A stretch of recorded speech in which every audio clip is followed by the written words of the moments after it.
Hello, my name is Matt Tyrell, President of Penn Jersey Roller Derby. For the few of you that know me in roller derby, I'm Dudley Durong. We're celebrating our 10-year anniversary and have gone through many changes in that time. I personally have been here for less than half of that time, but every day I know what an honor and a privilege it is to be entrusted to lead this organization. We have a rich history and have always strived to make Derby exciting for us, our fans, and anyone who walks through our doors. We have always cherished our connection to the past while striving to be a part of the evolution. 10 years ago, our founders, Ken Sykes and Greg Spencer, heard about a revival of roller derby and as longtime fans wanted in. At the time, there were only 22 leagues worldwide and none locally. Ken contacted a friend and one of the all-time greats of the original roller derby, the late, great Judy Sawinski. She was and always will be our coach. Judy, in turn, brought in two more stars from the heyday of the roller derby, Arnold Skip Schoen and Little Richard Brown. They, in turn, founded OSDA, the Old School Derby Association, which at the time was an alternative to WFTDA. The rule set shaped us as a league.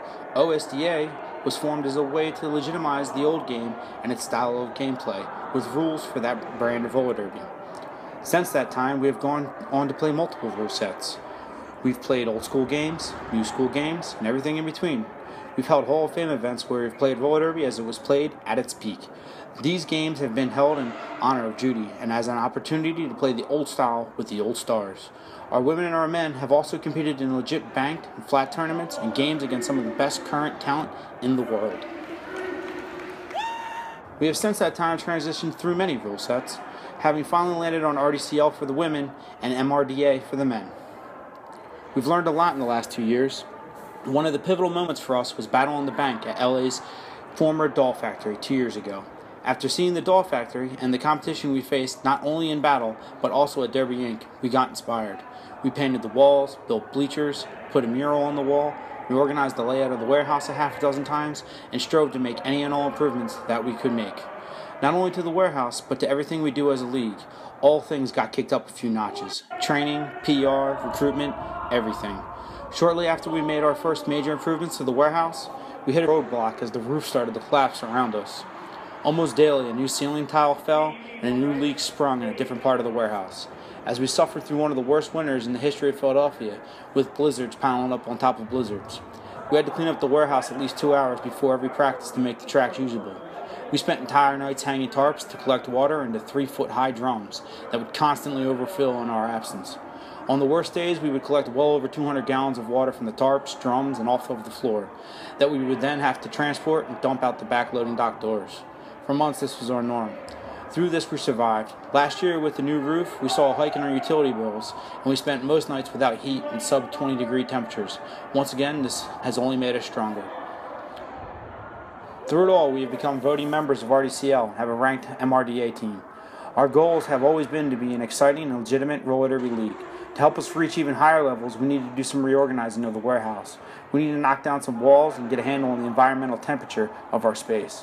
While we're taking big hammers to the wall and smashing them into pieces, we need to redo the bathrooms. They've had waterfalls poured onto them from the snowmelt from 2 years ago, and the pipes burst twice last year from the cold. The bathrooms have become a frequent nightmare. The landlord has done what he is legally obliged to do, but they need to be improved. With or without your help, we will strive on, but we want to continue to keep the warehouse as open as we have made it the last 2 years. We don't charge a lot for outside skaters to skate here. We want to keep it that way. We've always accepted anyone who's ever wanted to learn to play roller derby, regardless of skill level and regardless of rule set. Ultimately, what we want to do is bridge all roller derby. It's not a new policy. It's what we've been doing. This is the next step. Once we have the walls down, we will have a fully functioning bank track and a fully sanctioned flat track side by side. This goal is within our reach. We love that more leagues have had the opportunity to skate on our tracks. We would love to be even more available and more accessible to all of Derby. If you have ever used our warehouse for any reason, we're asking for your help. If you ever played in one of our scrimmages, if you ever seen one of our games, you are friends or family with a league member, or if you ran into this link by accident, any amount will ultimately help. I know there are haters of crowdfunding out there. This isn't begging for money. We're offering multiple levels of swag, either for people who want to donate as an individual or for those teams that want to donate together. We're offering merch, track time, clinics, tickets, and much more. This is a business transaction, not just a donation. Granted, the prices are donation prices, but if you have skated at our warehouse and want to continue to do so, you are ultimately helping out your future experience. We want to put on larger Derby events and at a greater frequency. With all of your help, we can make this happen tomorrow. Banked, flat, men, women. It will be a 24-hour day dedicated all things Derby facility. This is a reality that is going to happen. With all of your help, we can make this a reality tomorrow. Thank you for clicking on the link and for watching this video. If you ever talked to any of us and won the after party with us, you know we want Derby to be fun, exciting, and competitive. We can try to do it without you, but that's not very much fun now, is it? I'm Dudley Do-Wrong. Thank you for watching, and please buy some swag, some track time, share. Thank you. Oh!